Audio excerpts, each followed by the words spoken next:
So, it's not every time that I get lucky with dramas. I feel like sometimes I just get blessed and a drama that is like just my type comes out and it's almost like Christmas, which is ironic because it is actually like December right now. But it's not often that it happens, right? Very rarely do I get dramas that are just like exactly what I want, right? But I feel like December has been good to me so far. And so in this episode, I am going to be reviewing a drama that just started airing maybe like last week. But they're already on like episode 14 or something, right? It's the Chinese drama Blossoms. This drama is set to have 34 episodes. I've watched about 11 of those episodes because, only like 11 or maybe 13, 14 have aired so far, anyways. But I can say without a doubt that this is going to go down as one of my favorite dramas of all time. And it hasn't even reached half of its run. But there's just some things about a drama that is made for me. And the minute I see it, I'm like, you can't go wrong with this combination. And this is one of those dramas. So, what is this drama about? Blossom is basically a rebel drama about this married noble lady, Du Jiao, and a general, Song Mo, that she encounters in like her first life. And obviously, like a lot of rebel dramas, the first life ends up terrible, and so they get a do-over at like a critical point, right?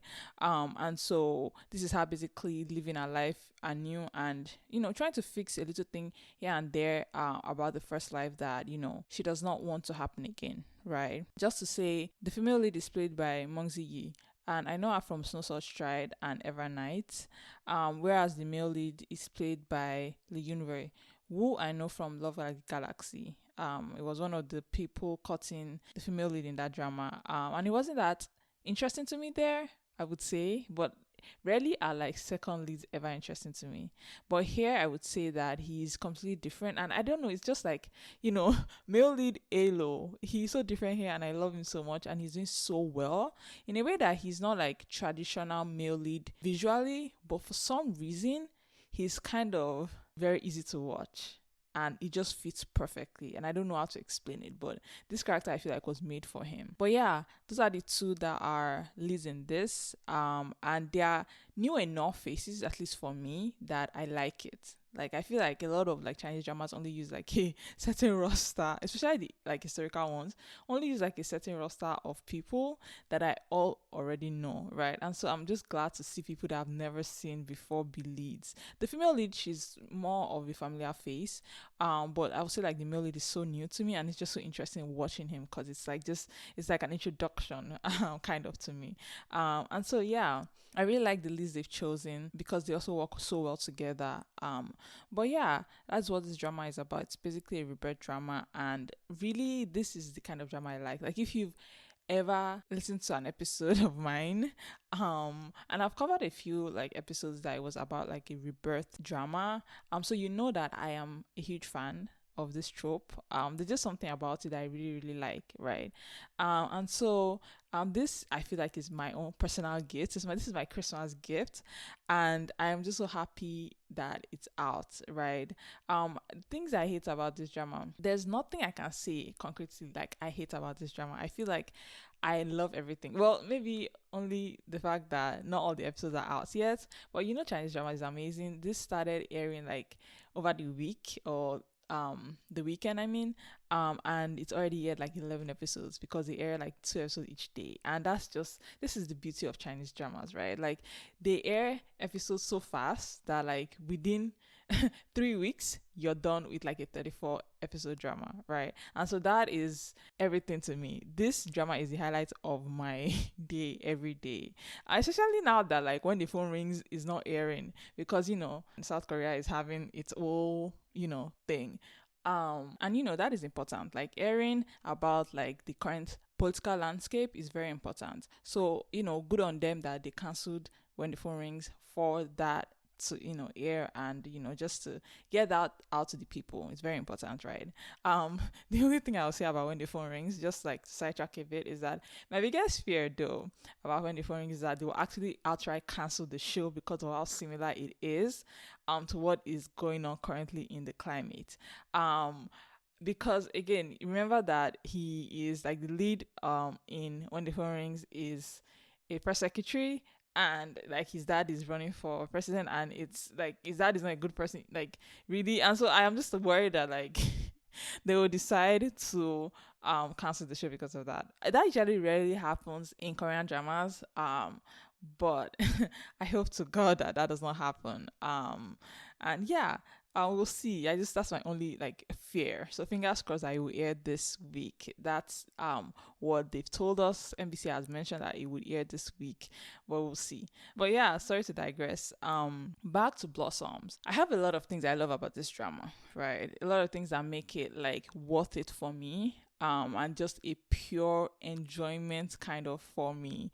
Again, the first thing is the fact that it's a rebirth drama. So, you know, the female lead is coming back, like I said, and she's living life anew, right? That is something that is always been an interesting idea to me, because I like when the female lead has kind of a cheat, and how she goes around using that, right? And I just like seeing the female lead get revenge for things that happened in her first life, right? In a way that she could not in the first life. So I think that's my alert to this, right? Because it's a chance for her to fix her life and live it the way she wants. Because who wouldn't like to go back in time and live life all over again, knowing what they know now? Like, I'd probably invest in like Bitcoin early. Like, I would invest in all this, you know, like all that is very appealing, right? And so I really just like that trope, right? It's just something about it that's amazing, right? But yeah, the female lead is reborn, right? What makes this drama a little more interesting is that the male lead is also reborn, right? But for some reason, he does not remember. Only the female lead remotely remembers anything, right?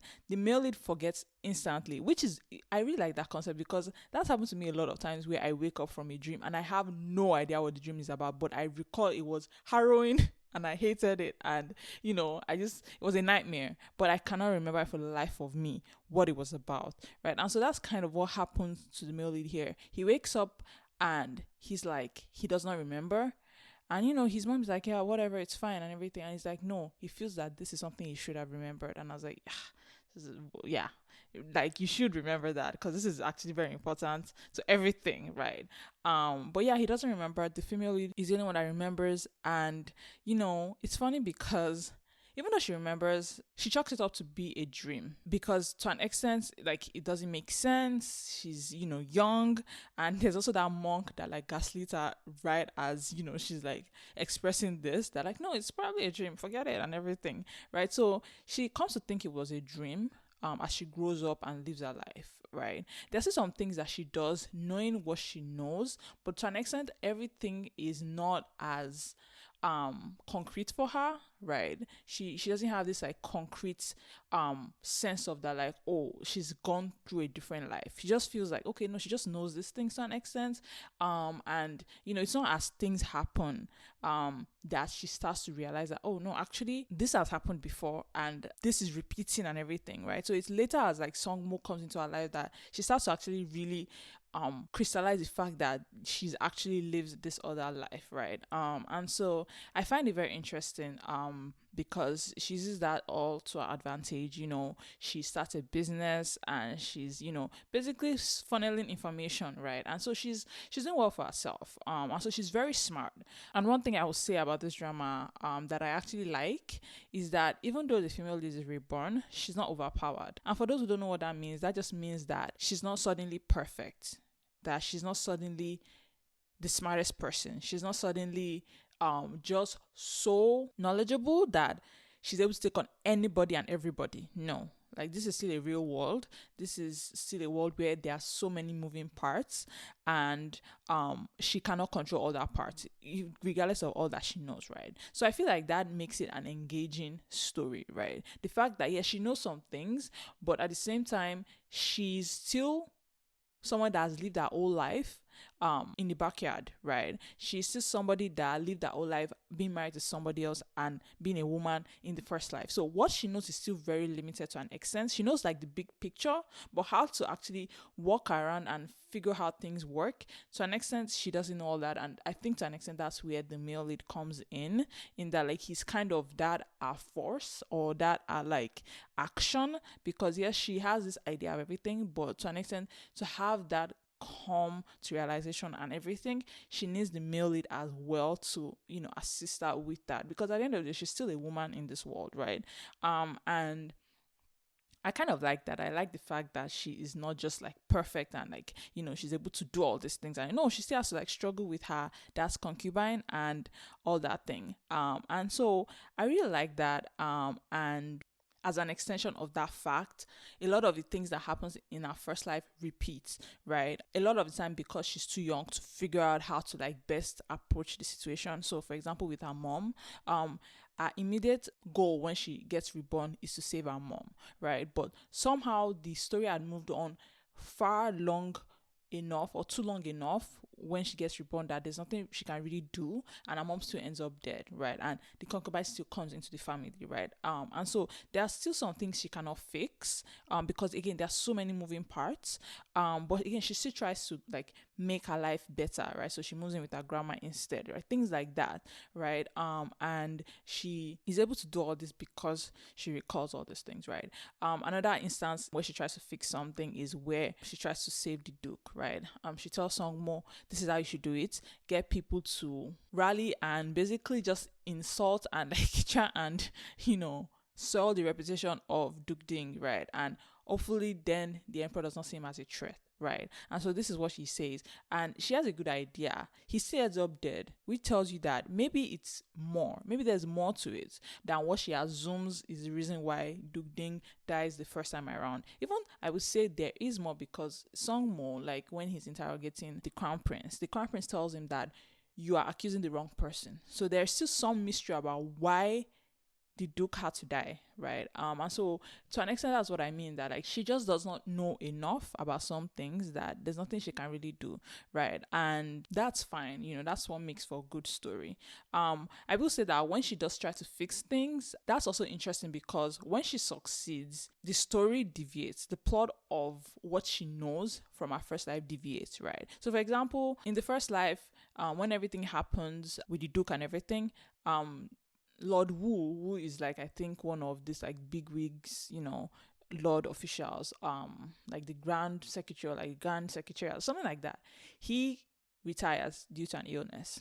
In the new life, that doesn't happen, and you find the female lead contemplating why. And she comes to the realization that like it's because she's changed so much already, right? And so she will have to figure out how to move on, given that the plot is going to keep deviating more and more, and she's going to know less about the future because of that, right? And so she can't really rely on the fact that she's reborn and she knows all the things from the past, because the past is not going to be what the future will be in this new world, right? And so that's very interesting, and I like that. I like when I feel like people have real consequences for what they are doing, not just that like she's floating and she's able to get everything easily, right? And so yeah, I just like that a lot. Now another thing I really like about this drama so far is that the relationship between the leads is very interesting and is very well thought out.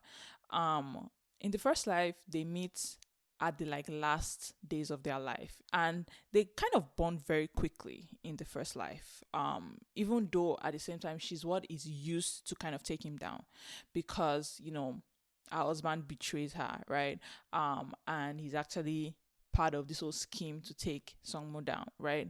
But I find that they are two similar people that for some reason they come to trust each other very quickly, right?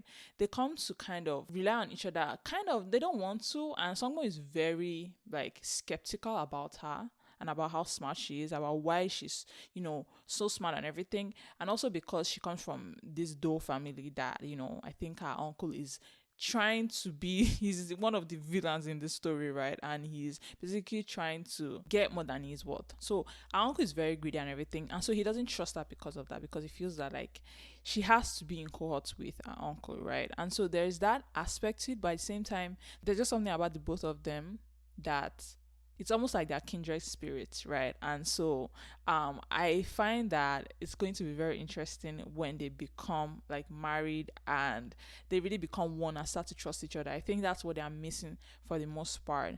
And I hope that that's something that will come. And because I don't know, I like seeing, people married and trust each other and, just them being a unit. That's like a power couple right there, right? Even though they don't know that yet, but you can tell that he's already beginning to like have feelings for her.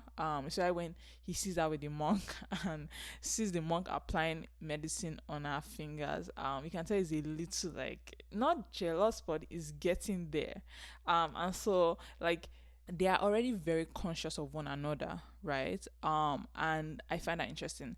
I also just really like their chemistry, especially in the first timeline. Like in the first life, when he catches her in the snow, there's just something about it. And there's something about that gray haired general. I hope they bring back that look because he was giving that look was it. I think that they just have really, really good chemistry from the little that we've seen. And I think that it's something that, they can build on, right?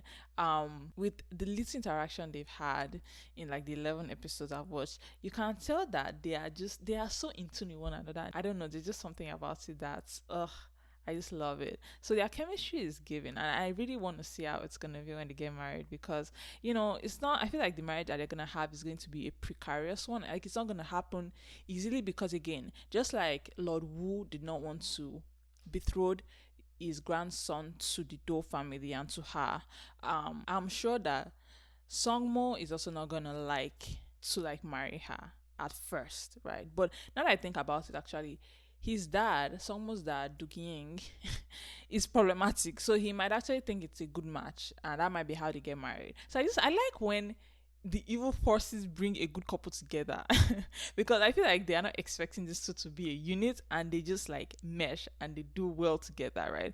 I feel like maybe they think that it's a bad match or at first they might all protest and everything, but I actually think that it's going to be a great match. Like I don't want her to even be near her first husband because he's such a creep and he's just so weird and like a loser, like genuinely a loser. And so I can't wait for her to leave her family house and leave that stepmother because then it's just going to be on, right?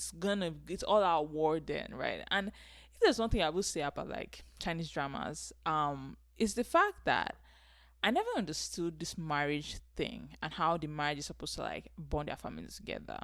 Because if your like daughter or your niece hates you, why in the world would you think that there's going to be help with our in-laws when you need it? Like I don't get that part. Like it doesn't make any sense because she's not on your side anyways, right? So why use her to like solidify like a marriage, or maybe it doesn't matter, maybe they just need that like excuse to tie themselves together so that if one thing happens to one family, the other family is also gonna get pulled into it regardless of anything, right? So maybe it's kind of like a promise of allyship than it is about like what the couple feels. But yeah, anyways, I can't wait for when they get married. It's gonna be so good. God, their chemistry is giving. Like I don't know. Once I watched the first two episodes and I knew what the drama was about, I was like, yes, this is what I want, right? And I'm so glad, like, this is what has been keeping me this past few days, and it's, you guys gotta watch it. I hope it's doing well in China, honestly. I hope people like this drama because I love it and I want everybody to like it. But yeah, that's really all I have to say about this drama. It's an instant favorite of mine, and I know I will rewatch it for years and years to come. Granted that it ends well, granted that it doesn't have like a tragic ending, because that's also an issue with like Chinese dramas. One thing I will say too about like Chinese dramas that do rebirth, and this is a spoiler for those who don't know this about China, is that they do have censorship against like transmigration and I think rebirth and things like that. So they have to somehow explain this away somehow. So I expect that to come. I just hope it doesn't ruin the whole sequence of the drama, right? But yeah, fingers crossed that it ends well. And yeah, that's all I really have to say about this drama. Thank you guys so much for listening to this episode. I really enjoyed making this review. So yeah, I hope you guys have a lovely rest of your week. Thank you, and I'll see you guys again next week. Bye.